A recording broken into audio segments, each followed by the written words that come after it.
we have a new development in the prison break we've been covering out of Cumberland, Maryland. Sandra Kay Beeman, the correctional officer at the Allegany County Detention Center, who was initially believed to be a hostage in the prison escape from that facility, was just discovered to be carrying on a secret relationship with one of the fugitives, Edgar Eugene Kerns, and actually helped in the escape planning.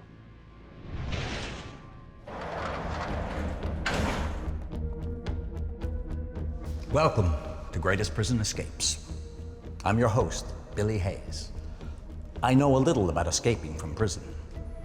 On October 2nd, 1975, I escaped from a Turkish prison 5 years into a life sentence. The story of my escape was the subject of my book and the Oscar-winning film, Midnight Express. Whatever got us there, everyone in prison is thinking of one thing: getting out. This series is about those who make the ultimate decision, seeking freedom at any cost. On this episode of Greatest Prison Escapes, we've seen lovers break their partners out of prison. But what happens when the lover is a prison guard? Stories of budding romance in the workplace are nothing new. It isn't all that surprising when two colleagues who regularly find themselves in close proximity develop a mutual attraction. However, one of the few environments where this type of occurrence is fraught with tremendous peril is prison.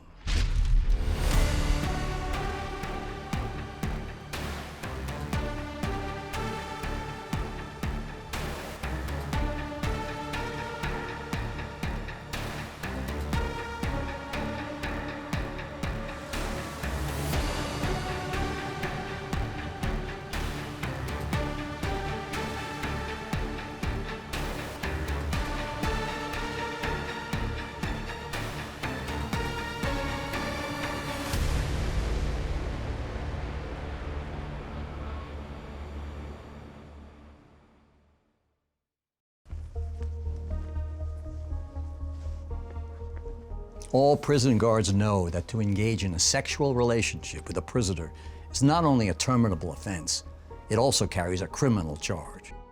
Sandra Kay Beeman, commonly referred to as Kay, had been a matron and correctional officer at the Allegany County Detention Center for Men and Women in Cumberland, Maryland for more than 10 years. Kay, born in Beryl, West Virginia, had not always been looking for love in all the wrong places. In fact, before working as a correctional officer, she had moved to Cumberland to attend cosmetology school.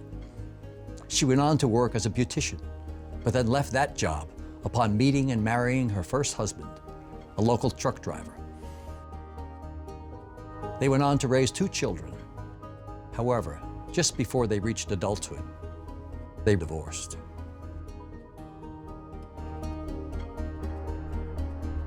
It wasn't too long after that she found herself living a contentious existence with a son and daughter. Kay Beeman's toxic home life opened her up to forming personal connections and bonds to people that most society wouldn't.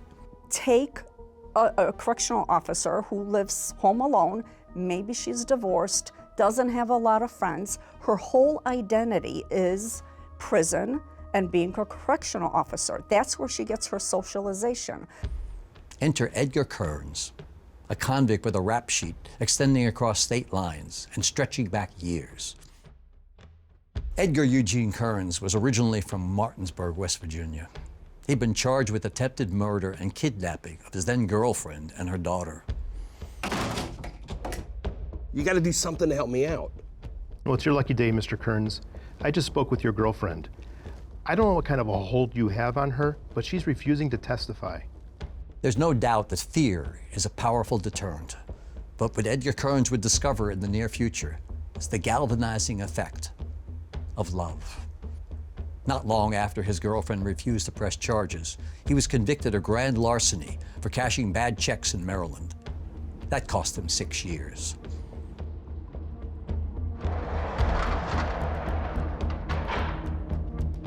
He was also awaiting sentencing on a separate fraudulent check charge in Washington County. It was while awaiting sentencing in the maximum security wing of the Allegany County Detention Center that he caught the eye of Kay Beeman.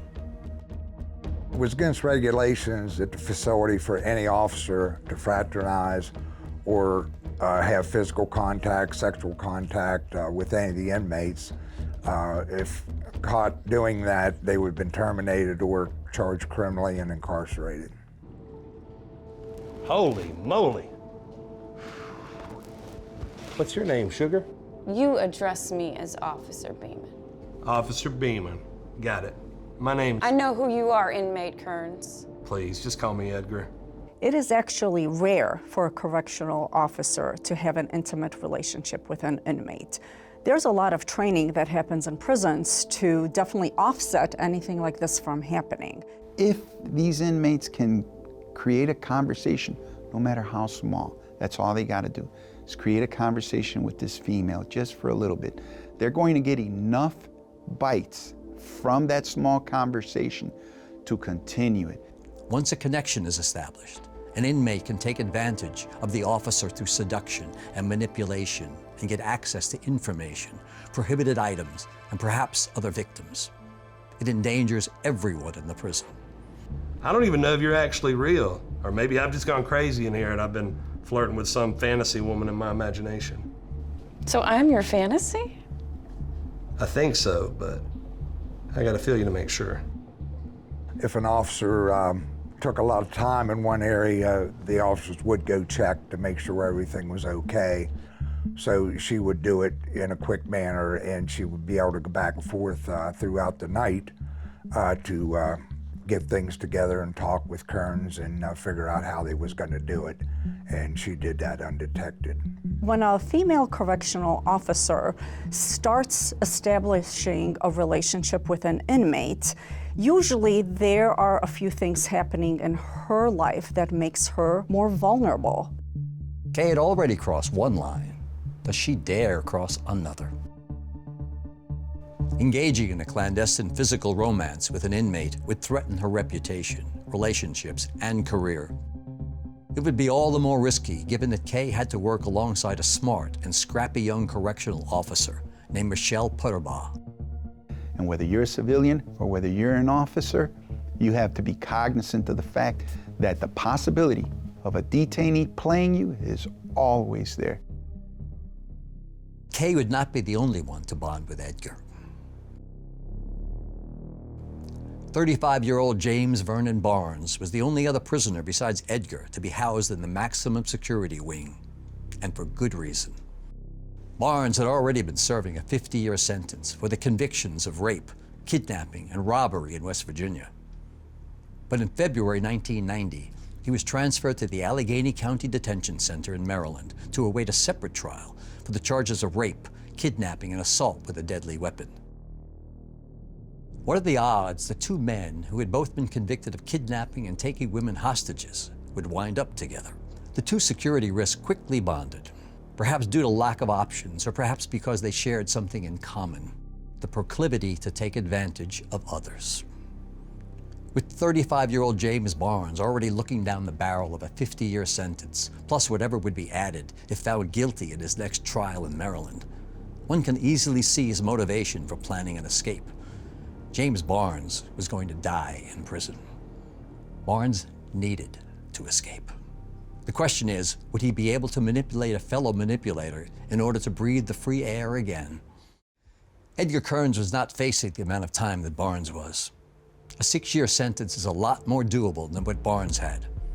Barnes would need to convince Edgar that an escape attempt was not only worth the risk, but also had a chance of success, if Edgar were willing to exploit the prison's Achilles heel. You got an ace in the hole, ripe for the picking. Play it before she finds somebody else. What do you have in mind?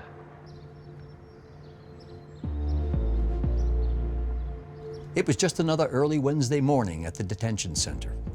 On the night shift duty were Kay, Officer Michelle Putterbaugh, and Corporal Gary Huffman.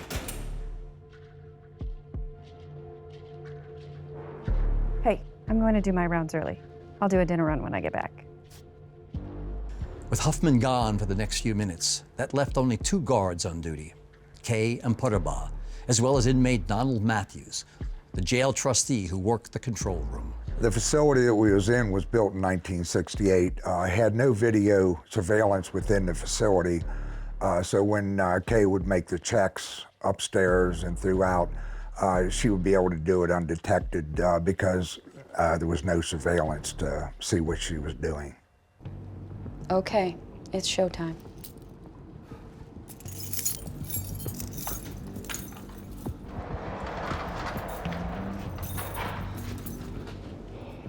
How many other COs are there? Just one. It's Puderba. She won't be a problem. In fact, let's take her with us. What? Just until we get to the parking lot, we could do with an extra set of keys. Let's do this. Don't be too rough, all right? Just enough to sell it. Right. Just enough to sell it. And at 2:20 a.m., the control room had another visitor.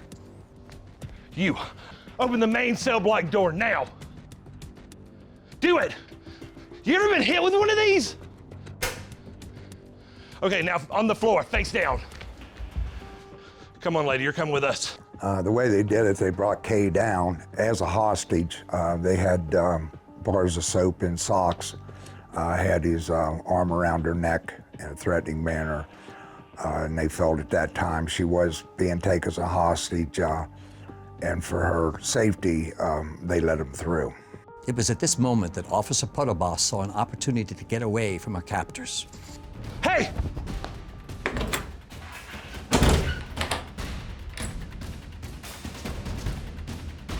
Open the damn door, Puderba! Once Officer Puderba was safely sequestered in the maintenance room, Kerns and Barnes had no more time to waste. You give me those keys, I'll give you her.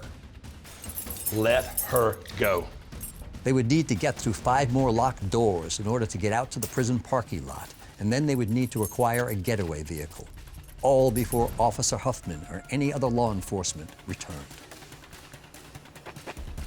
Keys. Fortunately for Barnes and Kerns, Kay had a car, and they had Kay.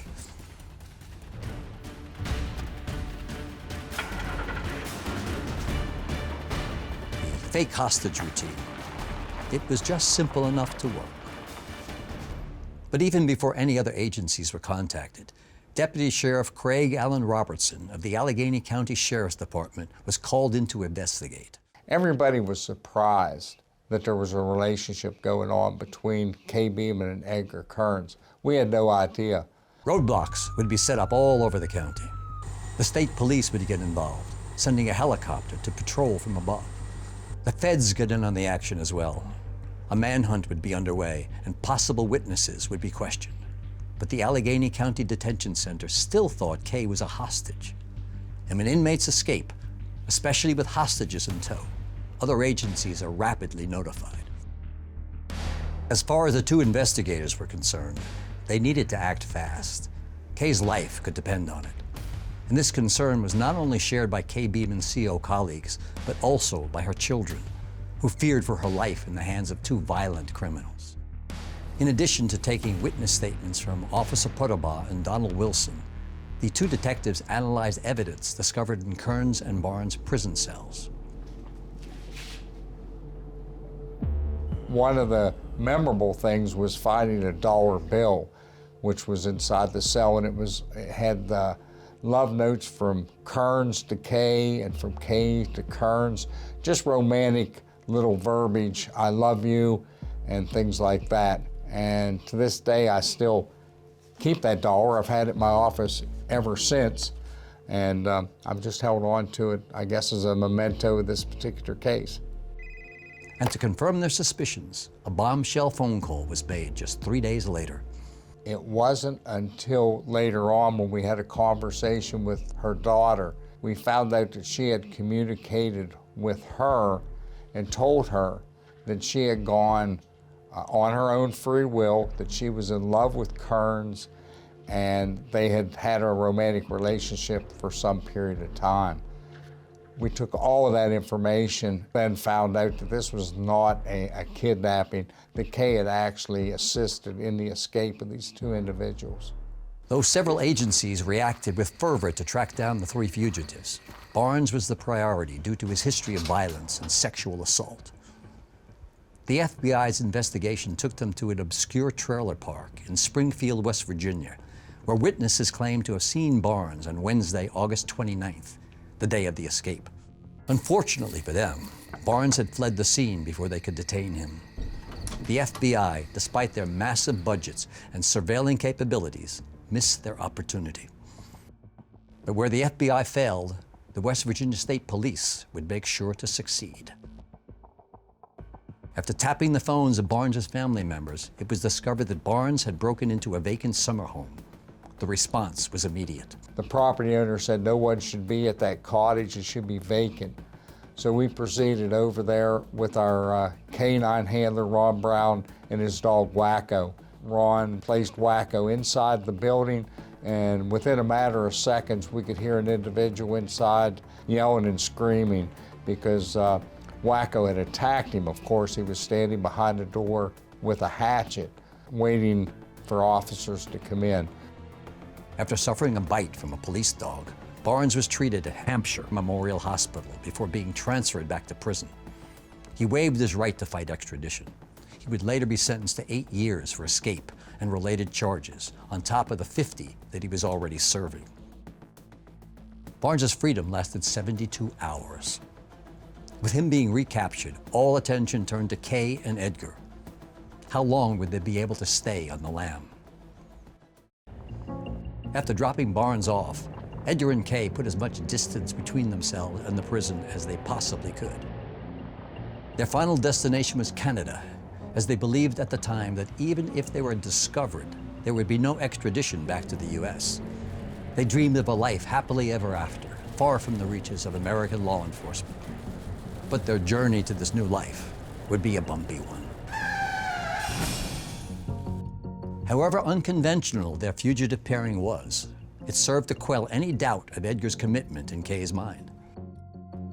What was going through her mind when she was on the run, and she talked about being on the lam, looking over her shoulder, always worried that someone was going to jump out and arrest her. In the coming days, they would sell Kay's dinged-up car and buy another. They would hide out in cheap motels, state parks, and even campsites. And all the while, they sustained their love for one another. Although criminals, a person could easily admire Kay and Edgar for their loving devotion to one another on their amatory odyssey. But that person would not be Deputy Sheriff Craig Robertson. As a criminal investigator, it's always frustrating at the end of the day when you go home and you still haven't accomplished that task. You still have an open case. That's always on your mind. So that's probably one of the worst things when it comes to being an investigator, what you deal with. The investigation had gone cold. Kay and Edgar were in the wind, and there were no promising leads. At that time, it kind of went to a dead end. I wasn't getting any leads, any information coming back, any feedback to where they was heading or where they would be. So I had Unsolved Mysteries come in. Joe Mitchell, the co-owner and manager of the Beach Motor Inn in Hamilton, Ontario, just happened to be watching the episode. Yeah, we gotta get out of here right now. Just get all your stuff. Hamilton Wentworth regional police officers quickly arrived on the scene. Beeman and Kerns managed to give the law the slip. But luckily for the police, the girl smoking outside while Beeman and Kerns hopped into the cab was a Beach Motor Inn employee. The cab driver informed them that he had dropped Kay and Edgar off at the Red Rose Motel.